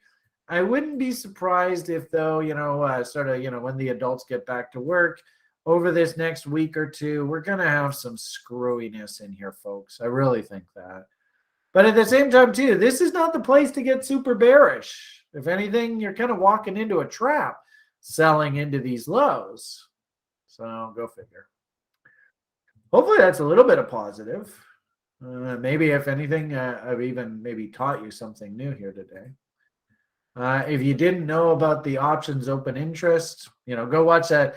What I really love, and it's really interesting here, is the way that the guys are sort of picking apart the little sound bites and stuff. Actually, just the other day, they picked one apart, and I got to say, This is a really, really good, just very, what the hell is going on in the world? And when do we know that the shit that's sort of keeping everything down is over? I actually, I even said here, I was like, geez, this guy's, he's getting pretty good. I couldn't have said this any better than myself. Oh, wait a minute, that was me talking. So I gotta say, I was pretty darn impressed with this. Or, as Nicholas says here, and thank you for the endorsement, maybe consider joining our education program. And my goal in life is to actually get you, each and every one of you, to be a better analyst than I am, to be a better trader than I am. None of the topics that I teach are reinvented. In fact, might even argue most of the topics that I teach have been around like hundreds of years. So I certainly, and if anything, what I've found over this past 8 years is the universe has helped me with this community become more informed, make better decisions. And, there were concepts that I wasn't really that familiar with before I started this website and education program, that now I think we can actually comfortably say that they're in our repertoire and we use them all the time, things like chaos theory. So it's a win-win all around. If I give that positive karmic feedback to you all, then it comes full circle, and the universe has a weird way of paying you. Everybody, of course, they want the bling bling, they want the big pile of cash, but ironically enough, sometimes it doesn't work that way. And I have to say, I was darn impressed. I've been sort of thinking about getting this TRI campus up and running and going. How do we create a foundation? Actually, that's probably, look at some of these places people are finding. Oh, yeah, that's crazy. But what I will say, and oh, by the way, we're going to have a TRI meetup in Portugal this September. So all the people in Europe, you got no choice. Just hop on a train. If I have to pay your train ticket, then fine. Hit me up. You're so damn poor. I'll buy your train ticket to Portugal. I'd probably get myself into trouble for that. But Josh said that he can take a plane from like London down to Portugal for like $20-30 or something. So anyway, half of the objective of the meetup is to see all you guys again. Of course, a lot of guys actually were like, oh, that's awesome, man. I'm totally stoked. I'll totally be there. Guys I haven't talked to in a very long time. But also, too, more importantly, the reason why we're doing this is, really, I would really want to seriously get this campus up and running. And I want it to be a communal thing that we're all doing it together. I'll put in like a third of the cost. TRI is going to put up a third, and I'd like the community to put up the other third. And basically, not only are we going to have the meetup, that'll be the party, but actually it'll be a working trip. In essence, I have to go and visit all of these places that we've found and actually, make like a checklist of where we're going to set up this campus. I'm super excited. It's given me a lot of sort of something to look forward to in this kind of environment there's not a hell of a lot to look forward to. So I'm super excited. And also too, this is as I had said there earlier, ironically enough, with something like Luna and that sort of forecast that I had, believe it or not, I actually think by time we have our meetup, you guys are going to be all like rah crypto bull again. I have a feeling we're going to be right back into the bull mode here. They're going to be ramping the market up, hopefully, into the U.S. election, and we should be in actually a pretty positive frame of mind. Also, another sort of cue that by time the fall rolls around, I think we could be getting ready for a little bit of a rally window. If we look at something like dog money, they always say that dog money, well, not dog money in particular, but a typical bear market is usually about 18 months in duration. And I don't know whether you guys remember, but it was basically 1 year ago, if not today, it's got to be pretty damn soon. 1 year ago that Mr. Jerkhead went and conned everybody in the public to buy his coin. And then I guess he just pulled the carpet out from underneath him. There's Mr. Wonderful's appearance on Saturday Night Live. And the top in Dog Money. When was that? Yeah, that is it. Like 1 year ago. Yeah, look at that. Son of a gun. So exactly 1 year anniversary. Now, the shitty part about this is, and if you go and look at Bitcoin, actually Bitcoin loves to almost exactly on its 1 year anniversary hit a high and hit a low. But usually they say bear markets usually sort of last about 18 months. That's usually the normal. So could I see over the next 6 months this thing, just screw around down here, but then ultimately put in a base and get ready to rock and roll here coming out of the summer? Yeah, actually I could see that. So interestingly enough, we might actually be doing our meetup actually into a fairly friendly part of the market here. So keep that in mind. I actually really do like the idea, especially off something like this, that if we do actually start getting weekly W's, we have to start thinking that this guy's probably done his correction because markets don't move down forever. And this guy's actually kind of running out of downside momentum, right? Probably if we look at the momentum, even just look at it on like a weekly basis. Yeah, look at that, eh? So go back and find when Brian put out tweets about Bitcoin and weekly confirmed MACD bullish divergences, which looks like this guy happened right there.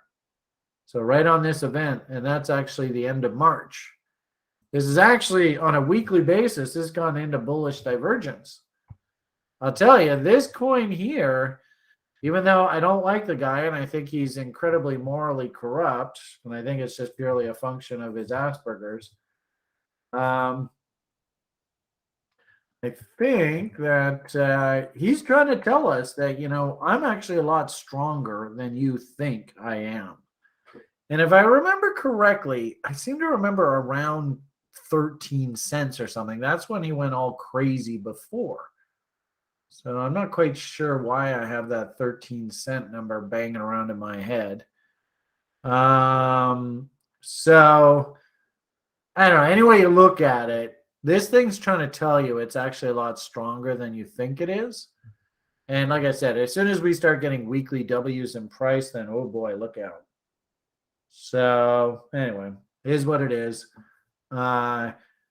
This is the kind of thing where I know that it's done, and this is just a clothesline. I'm sure we could do, candles, and it'd be even more precise. But we know we've done that 80% correction. So, if you're a fan of Mr. Dixon, then you don't really have a choice. You would, if this was Bitcoin, he would just say you just got to get in there and buy it at 80% correction and just stop your bitching. So there it is. I still got a pretty big chunk of this crap on the books.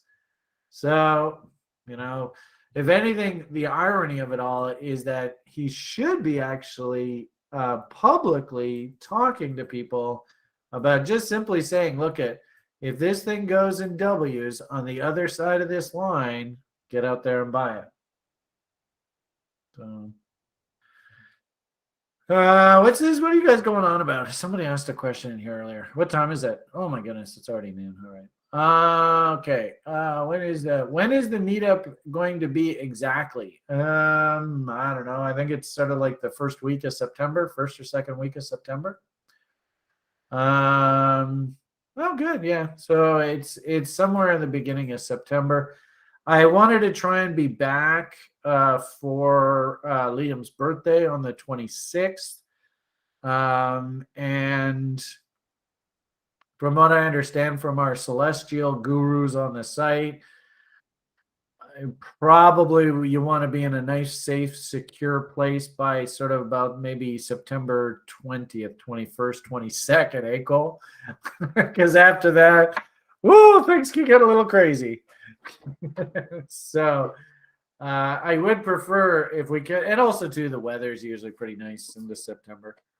So hopefully we can get that done by then. If anything, I think Chris and I made a goal that by the beginning of June, we should have a list of Airbnbs and their availability, and a list of sort of contacts, professional contacts, lawyers, accountants, and stuff that we should try and hook up with. And then at that point, we can start actually really solidifying what this trip's going to look like. Gotta blow my schnoz, so I'll be right back. Hold on a second.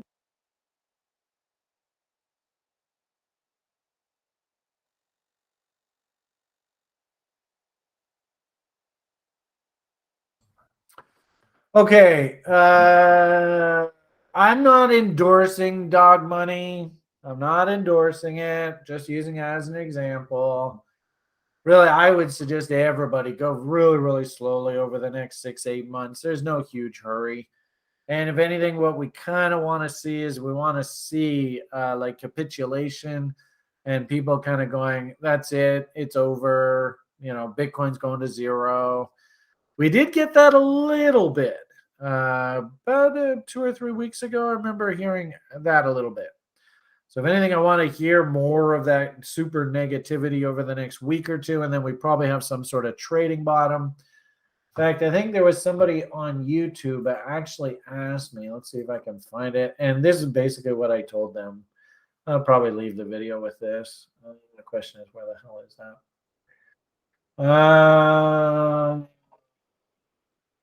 How do I do this? I don't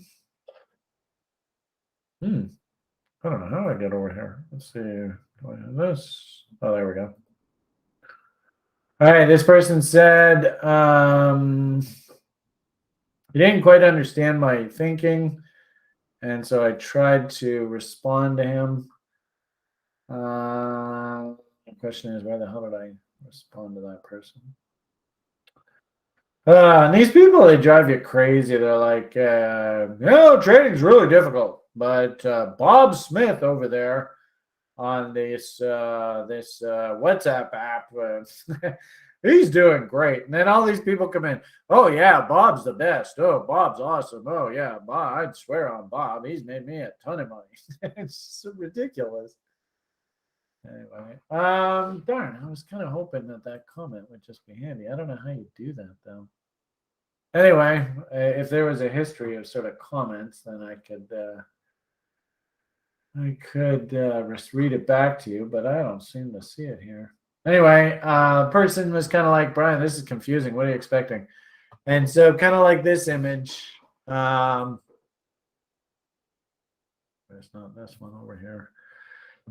I was actually thinking a little bit of some sort of rally here into the spring, but oh man, we're not getting any of that. There, maybe we get sort of a play against these lows, and that's when we get our counter trend rally. Anyway, we should M out something like that. Then I'm looking for like a dump. So in a weird sort of way, this actually might be actually opposite to this. We got sort of like a May, June trough, then a rally into the July, August, September maybe. And then September, we roll around, and I really do like that January, February bottoming event. So we'll see how that goes. We have disconnected a little bit from this seasonal study here. So maybe this, we're just not going to get this. Maybe we get the trough here, then we rally, and then another trough, and then take off. I don't know. I will say, though, that, if this is 4-year cycle kind of conversation, January, February, March, that's really where I'm thinking we go back down to cost of production and those real sort of panic puke out lows. I don't know whether that helps or not. It's too bad, actually, because that guy's comment, it was perfect. And, okay, so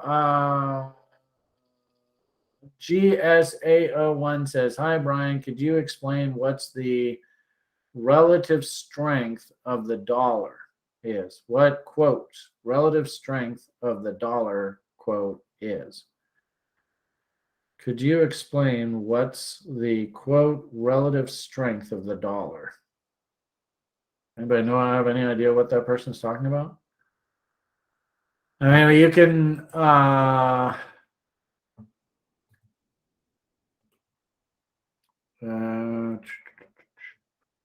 you can look at the. Whoa! Look at that M. Holy Jesus! Gold bugs. Ay, ay, ay, ay, ay. You can look at the dollar relatively speaking, right? You could say the dollar is relatively strong compared to the euro. So there's that. US dollar is relatively strong compared to the yen. Interestingly enough, the US dollar is okay versus the Canadian dollar, but the Canadian dollar is also a North American currency. So if North American economy is doing okay, in a weird sort of way, the Canadian dollar can hang in there and not collapse. Versus the Australian dollar. How's the US dollar doing versus the Australia? Well, relatively speaking, I'd say the Australian dollar is getting its ass handed to it. And relatively speaking, the US dollar is strong relative to the Australian dollar. Really, and this is the same thing. You could say both the Australian dollar and the Japanese yen, right? US dollar is relatively just killing it versus these things. So what's this really saying? If the Australian dollar looks like poop, if the Japanese yen looks like poop, what's the big driver of Asia? What is that 300-pound gorilla that nobody seems to really even want to talk about here anymore, which I find fascinating? All the people that were China bulls. Don't you guys remember? The Chinese used to say just the most horrific things. And you would say, these fucking Chinese are dickheads. And they would go, oh no, it's cultural. It's cultural. It's cultural. We're allowed to be an asshole. It's cultural. You guys remember that? God, fucking for like 5-10 years I lived through that shit. Now I go, China, China, China, don't get China, or Winnie the Pooh, suck my dick. And all of a sudden everybody's like, oh, Brian, you're so fun. So clearly something has changed. It's fascinating. I don't see any of you writing down China. China, Winnie the Pooh, how's it going over there? Locking all your people in your houses? How's that going? How's that freedom going? I thought, here's a really, really great, I made reference to this earlier, but I really like Mr. Gammon's video here to sort of explain how the U.S., the hegemony system's got the whole world by the short and curlies here. But the question I would have to ask you is, why? Why would somebody who is in business, why would they prefer to deal with the US dollar and all of the issues around the US versus going and borrowing money from Winnie the Pooh? Or going and borrowing money from Vladimir Dickhead Putin? Actually, Vladimir Murderer Dickhead Putin. I mean, let's call a spade a spade. I mean, come on. Why wouldn't you vote for them? Why wouldn't you give Vladdy all your hard-earned savings? How's it going for the typical Russian oligarch that has said, Mr. Putin, I'm not really overly happy with you going into Ukraine and murdering all these people? How's that going for Russian oligarchs?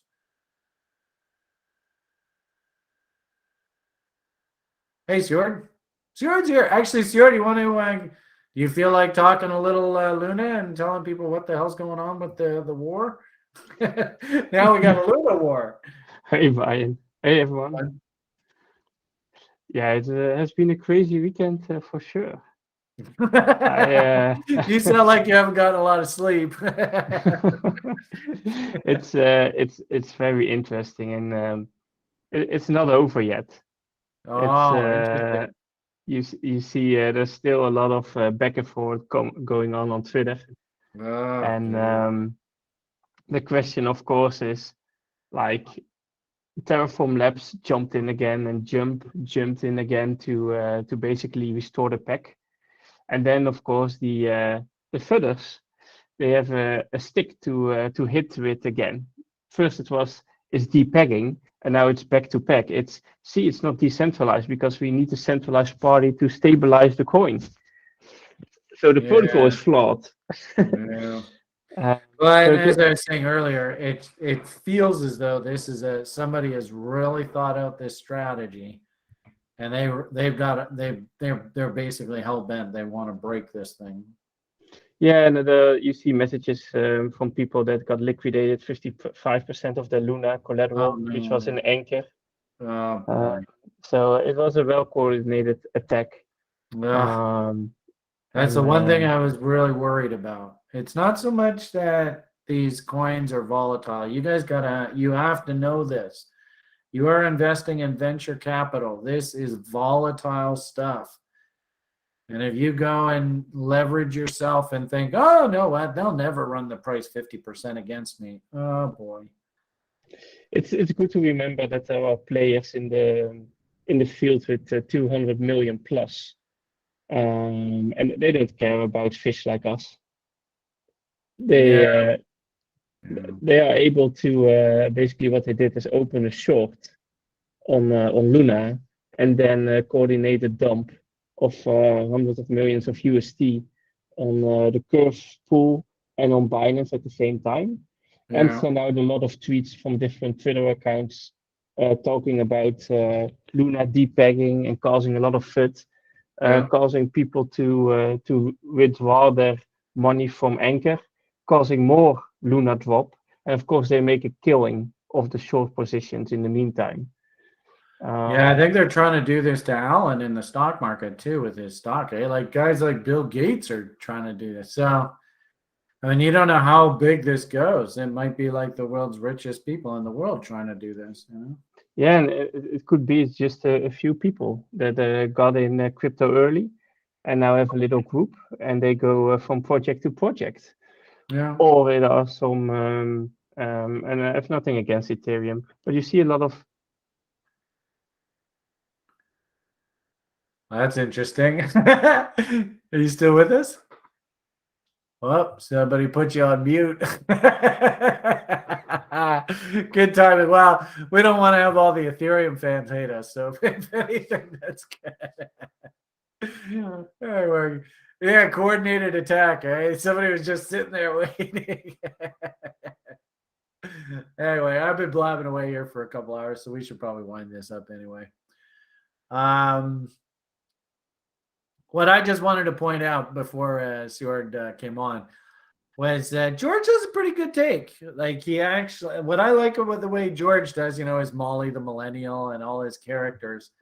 I think he has a pretty good take. And now he's sort of wrapped his head around. At the beginning of all this, he didn't quite understand how leveraged the world economy is to the U.S. And if you think about it in real terms, if I was running a business and I had $1 million sitting there and I wanted to get the best return possible, but also know too that it wasn't just gonna, and it's gone, I would stick with the G7 nations, or it used to be G8. I've told you repeatedly, I'll never, ever, ever, ever, ever, ever trust a Russian. Sucks. I mean, I used to have an old Norwegian. In fact, was he Norwegian? Yeah, I think he was. Client of mine, and that was basically his mantra. And of course, all the Russian people are like, "Oh, that's so terrible of you to say." And it's probably not every single Russian, but I'll tell you, I will never ever invest my money directly in any of those countries. Just can't do it. So it shouldn't surprise us that the U.S. is the hegemony, and then nothing's really changed there because, frankly speaking, it's the only country with the rule of law that, at least at the very least, if you bitch long enough, you'll get your day in court. It doesn't necessarily mean you're going to win, but at least if you have deep enough pockets, I thought a great analogy of this was Jay Gould. He stole money from everyone. But then one day he stole money from Vanderbilt. Vanderbilt found out about the fraud. He called him up and said, look, I own politicians that are more powerful than your politicians that you own. You better give me my money back. And Gould went, yeah, you're right. Yeah, here you go. Here's your money back. But at least there is some sort of rule of law, And, in other places, actually, they will just outright murder you. And there's a terrible story about a company called Hermitage Capital, if you want to learn about just a horrible corruptness of the Russian system. But oh well. As you all know, it shouldn't be news to any of you. I would not invest in Winnie the Pooh. I would not invest in Vladdy. And there's actually a lot of countries in this world that was just no way in hell I would move my money there. No way, no way, no way. Just ain't going to happen. So to try and understand the significance of how the U.S. has the world caught by the short and curlies, because they are the world hegemony system, go watch George's videos. I think he does a very good job, where we might actually have like a melt up. And I started this whole conversation with you guys looking at the US dollar and saying, how on earth does something like this happen? And ironically enough, it's not so much that the US dollar is so great. It's just that everything else just looks like poop. And, if you still want to try and borrow money, where are you going to go? Well, the only market that's liquid is the US dollar. And now, they're cutting off sources. Are people actually now going to go to China and going to say, oh, yeah, you know what, let's go give Winnie some money. Yeah, I think we're okay there. I wouldn't. All right, rant. We should wind this up. Somebody asked, just maybe I'll take a couple of reviewer requests. On Wednesday, Shumba, we do a crypto show Wednesday evenings. My current co-hosts are the Romanian Nightmare Paul and Florida's Ben. Great guys. Ben actually put together the little app that we have there, so it's really cool. So I wouldn't mind actually looking at, I saw somebody made a reference. Can you take a quick look at XMR? Right. Sad thing is I suppose what do you want to look at it versus? You want to look at it versus USD? Do you want to look at it versus Bitcoin? USDT? This is a kind of situation, there's tons and tons, way more history than this, but, a lot of these names, they've only just sort of started. And in fact, Binance, when I first started this, Binance wasn't a thing. I was actually pretty surprised, to be honest with you, that Binance was the eventual winner out of all of these sort of exchange wars. Almost feels like maybe Binance almost was it was almost like predestined. Let's see, does that have any more history? No. Oh, well. It's not really a place I could justify buying. It's kind of like, meh. I don't like the fact that it made a new low here over here. That's not good. So looks like it was going parabolic, and then somebody just pulled the rug out from underneath it. Really good analogy of what can happen in venture cap. Dangerous stuff. So not really much to say here. Kind of like it's in no man's land. It's not in a very good trade location. Looks like it just fired a bearish weekly empire. So pretty nasty looking little sell signal there that just started, I guess, last week. Nice little ramp up in volume off of the lows. That's good to see, but I don't like to see the fact that the volume's trailing off now. That's a little disappointing. I already showed you dog money weekly bullish divergences, so that's encouraging. I guess it makes sense why the market rallied off of that level.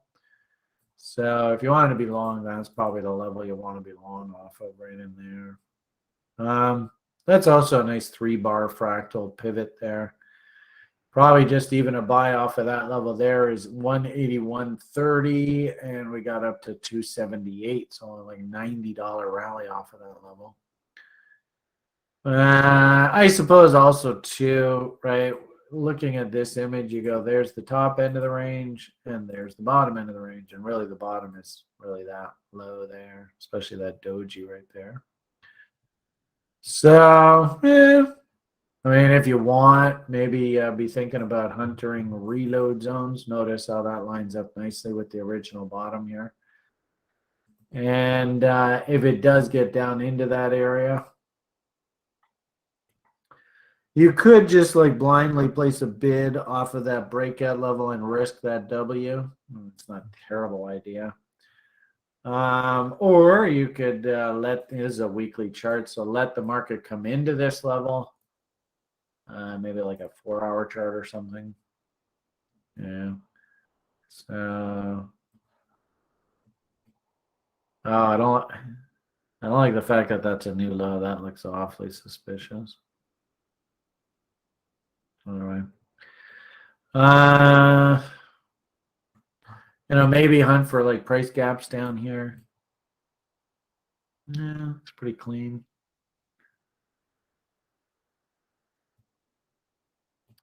Nice little engulfing bar right there. So clearly there's a nice little pivot right in there. That looks like a good level.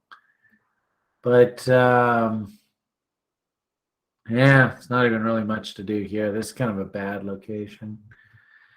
I suppose if you want to try and momentum trade this, then, give me a W on the other side of this trend line at the very least.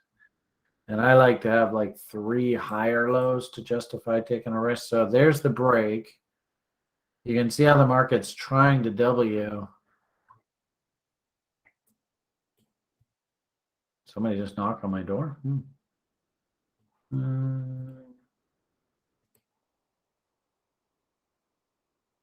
right.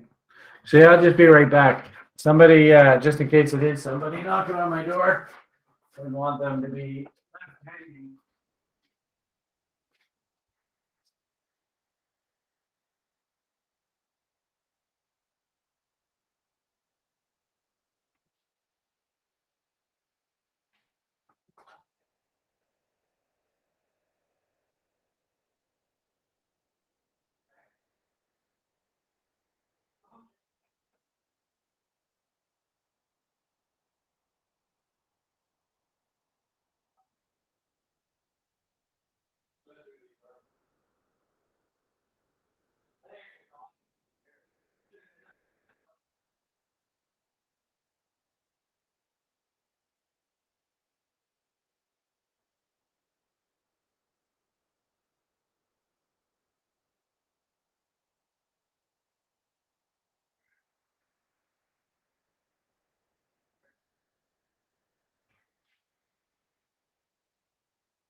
All right. Don't answer the door.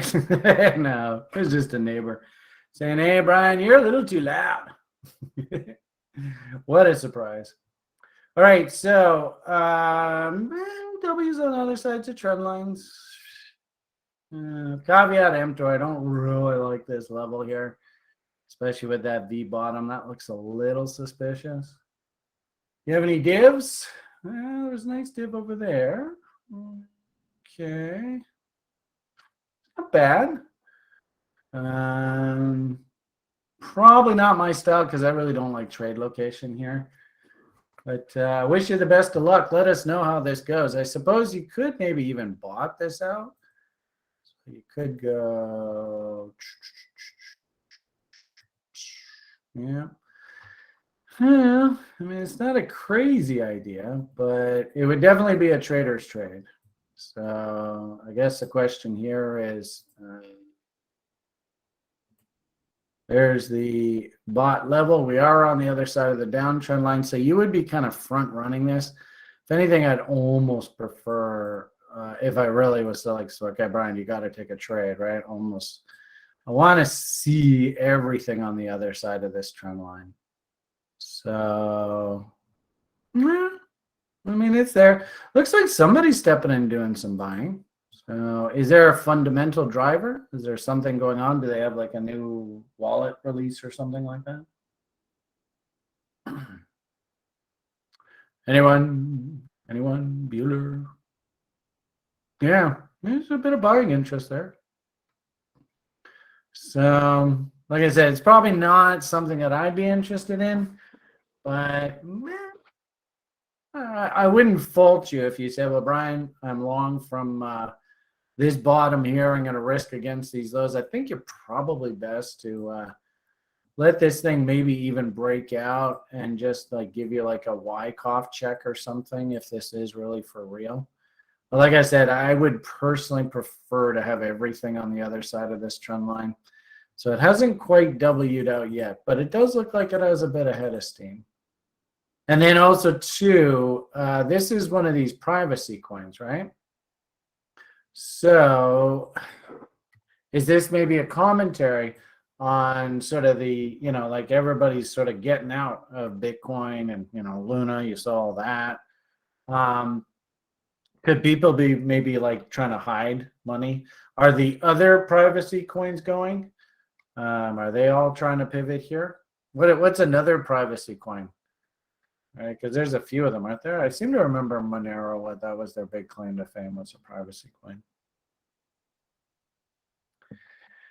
And I guess the neighbors don't like me going, Bitcoin and the bomb in Portugal. They really don't like that. All right, I think we'll probably leave it at that. I'm not seeing any feedback. You guys still talking about FBI. Thank heavens it wasn't. Well, maybe it is. Maybe they were just feeling me out. Just let's see what this guy looks like. We'll pretend to be his neighbor. All right. Caveat emptor. Let me know who was it that asked about that. XMR Shumba. So Jumba, let me ask. Let us know how this goes if you're going to buy that W, right? And really, the irony of trading is you're going to buy that level, going to risk against there. I mean, really ideal, me and bots. I'd like to go there. But buy that level, risk against here, and the rest, you've got your indicators giving a bit of divergence signal, a little bit of a bear break there, though. RSI is kind of wishy-washy, but you did have a nice little contraction in there. So if anything, I like these kind of names because you're not coming in and buying the top because the top was like a million years ago. But at the same time, too, I'm a cheap ass. Well, actually, you are coming. You're spending. This is still expensive. I mean, it's not cheap. So it's probably not a name I would do. But if this thing's for real, especially, this is a daily chart. I don't like the look of this momentum. That doesn't look good. And I don't like how the OBV is rolled over here. So it's probably not a name I would touch. I'd just be like, you know what, I want names that are down at the bottom end of the range. I love those. And then also too, this is kind of an old story. So the question is, are these guys actually going to reinvent the wheel? Are they really going to do something that's next level, and that this thing can, go up into higher and higher levels? I'm skeptical. I don't know what I'd have to hear that the fundamental. I'd have to hear what the fundamental story is, and if we actually do have a half decent driver that's pushing the story. So anybody who's on the site is interested in this story and you want to see it, then let's talk about this in the daily brief. So, okay, I think I'm going to leave it at that. All you guys that are asking all these names, I mean, half of you, I know you're TRIers anyway.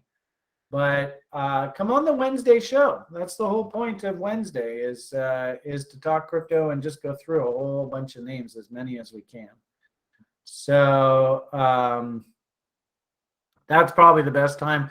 And once we have sort of the new school term going, then I think probably we'll be going back to sort of the regular format of just trying to answer as many student questions as possible. So, okay, I think I'm going to leave it at that. Have yourselves a great day. PMA for the win. If everybody could say a nice little karmic wish for Liam. Hope he's in good spirits. I guess maybe I got to calm down on the yelling a bit. Mind you, I don't have any carpet on this floor, so it probably is like a total echo chamber. Anyway, wish me luck with Liam. We'll have fun. Build that list of requests, and then on Wednesday, when I load the show up, let's just go through all those requests. So even Chris, if you want to go and grab, if you feel like it, you don't have to, but or Adam over there on YouTube, do me a favor and just cut and paste all those symbols that you and everybody else have been writing down there, and that'll be our list that we'll review on Wednesday. All right, have yourselves a great day. We'll try and set a date for the Portugal meetup sooner rather than later. PMA for the win. Good luck, all you lunatics. Keep your head on straight. Stuart's going to try and do his Panicook report on Tuesdays. Is that what that says? So I guess Tuesday is the day that we will see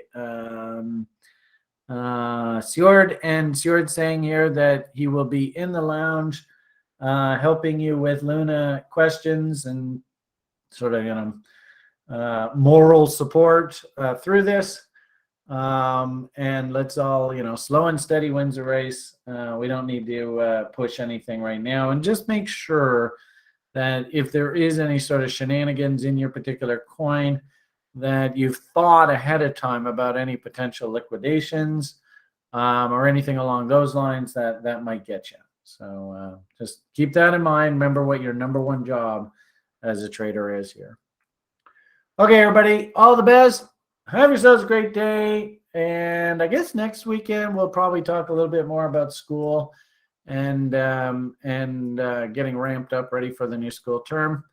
I think I'm done for talking today. All the best. And the only thing left for Brian to say here is bye for now.